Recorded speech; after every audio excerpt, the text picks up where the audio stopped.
Las etapas de la independencia de México en las que suelen ser divididas este periodo histórico son 4. Iniciación, organización y definición, resistencia y consumación. Los periodos de cada una de estas etapas se establecieron de acuerdo con la naturaleza y el alcance de los hechos ocurridos. Iniciación. Esta etapa comienza en septiembre del año 1810 y termina en julio de 1811. Los primeros brotes revolucionarios se dieron en zonas rurales y de gran potencial económico, como la región de Bajío, la región indígena del norte de Michoacán y Guadalajara. Se cree que casi 50,000 hombres hacían parte de este primer intento revolucionario liderado, entre otros, por el sacerdote católico Miguel Hidalgo. Terminó con el fusilamiento de los principales líderes, entre ellos el padre Hidalgo, y la subordinación o entrega de varios subversivos a quien la corona española indultó. Organización y definición. Esta etapa tiene lugar entre el mes de julio de 1811 y el diciembre de 1815. Inicia con la captura de los primeros caudillos y se caracteriza por ser un intento de independencia organizado, con estructura militar y política. Los nuevos caudillos de la revolución habían creado la Suprema Junta Nacional Americana, dirigida por Ignacio López Rayón, y el Congreso de Anáhuac. En el año 1814, José María Morelos expuso ante el Congreso de Chilpancingo en el documento Sentimientos de la Nación, donde declaraba la libertad de América, de España o de cualquier otra monarquía. El documento urgía también la prohibición de la esclavitud por siempre, así como la distinción de castas, promoviendo de esta manera la libertad y la igualdad. Se trata de una etapa de organización constitucional, pero también operativa porque se estableció un sistema de cobro de impuestos y administración de bienes nacionales. La resistencia. La resistencia y cuenta entre criollos a Guadalupe Victoria, Pedro Asensio y Vicente Guerrero. Se desarrolló entre diciembre del año de 1815 y febrero de 1821. La organización del movimiento rebelde desató una dura contraofensiva por parte del ejército realista, en cabeza de Félix María Calleja, quien a través de la fuerza y también de la persuasión redujo considerablemente la fuerza y el ánimo de los rebeldes criollos. En una estrategia de defensa más que de ataque, los rebeldes se mantuvieron en pie de lucha, en zonas que resultaban muy agresivas para los soldados españoles. Durante este periodo es importante destacar el apoyo en la causa independentista por parte de Francisco Javier Mina, liberal español que luchó y murió por los valores insurgentes en el año de 1817. La consumación. Esta etapa transcurre entre febrero del año 1821 con la firma del Plan de Iguala, el 18 de septiembre de 1821 con la lectura del Acta de la Independencia. La fortaleza demostraba por los criollos que resistieron la dura contraofensiva realista unida a la Constitución de Cádiz, de corte liberal, que debió aceptar a Fernando VII, obligaron a las autoridades realistas a pactar la independencia de México. Como parte del Tratado de Córdoba, fue firmado el Plan de Iguala, que definía 3 garantías: religión, independencia y unión.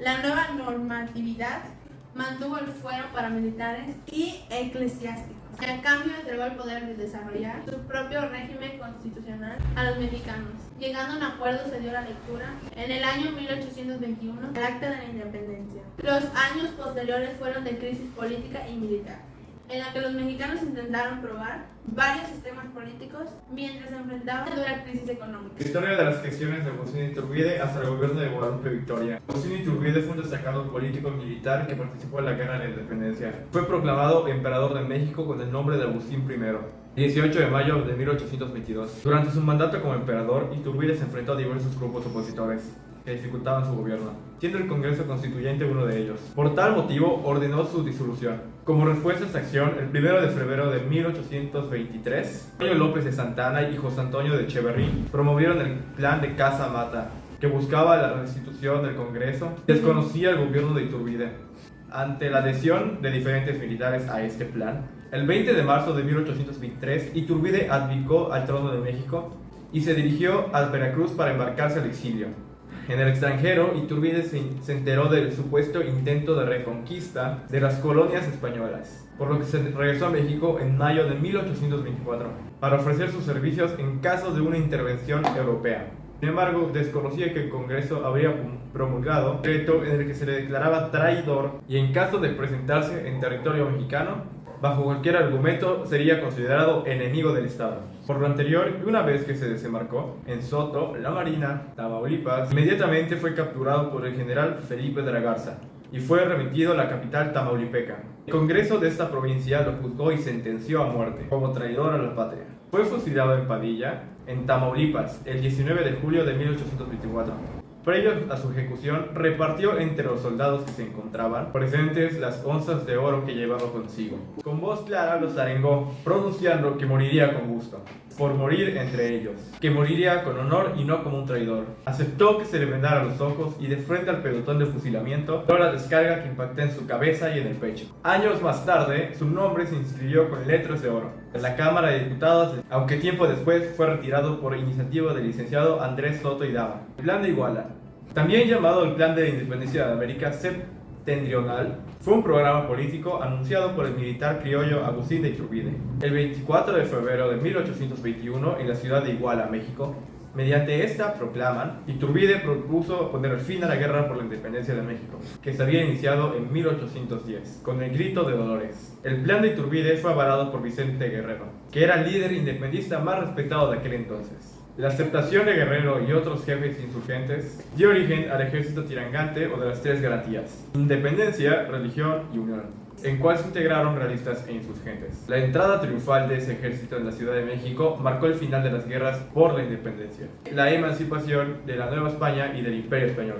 El Plan de Iguala contiene 23 artículos que a grandes rasgos realizan las siguientes propuestas: proclamar la independencia de México, tanto de España como de cualquier otra potencia extranjera; adoptar la monarquía constitucional como forma de gobierno, con el rey Fernando VII o alguno de los integrantes de la familia real española como emperador; reconocer el cristianismo católico, apostólico y romano como religión única del pueblo y del Estado mexicano; establecer la unión e igualdad entre todos los mexicanos, fueran de origen americano, peninsular, africano o indígena. Causas y consecuencias del Plan de Iguala.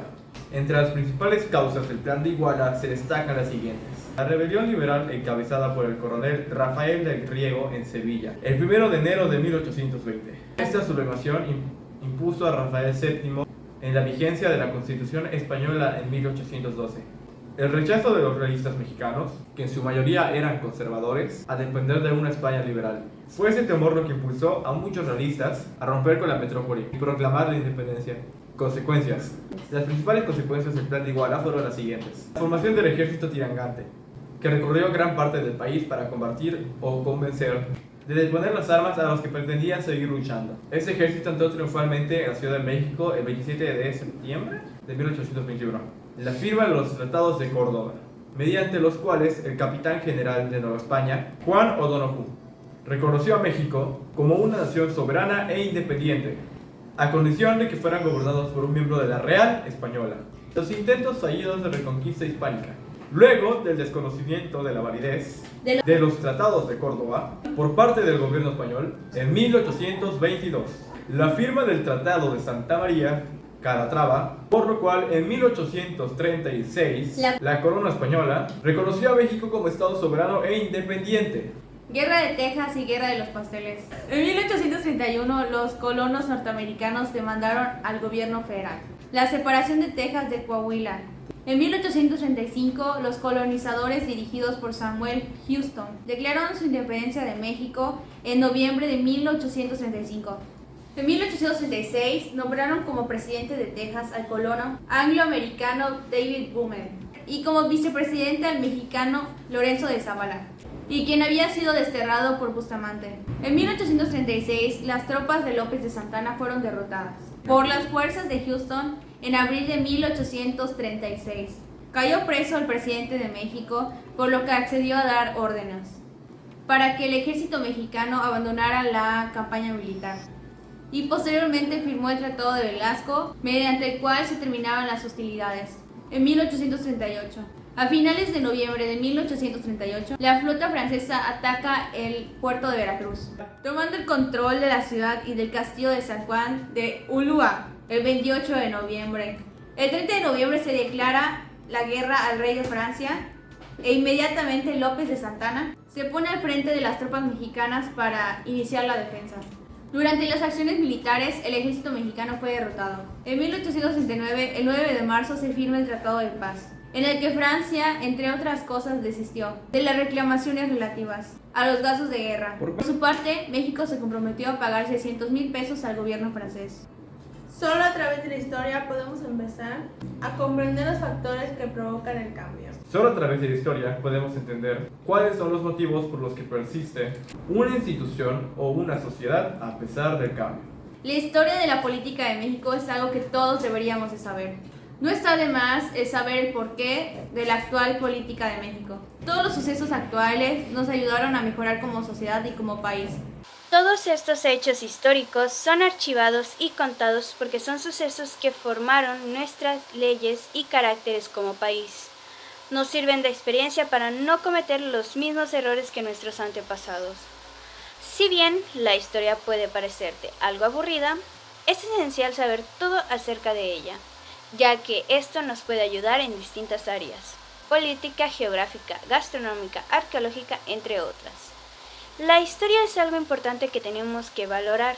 Sin ella no podríamos vivir en una sociedad como la que tenemos hoy en día.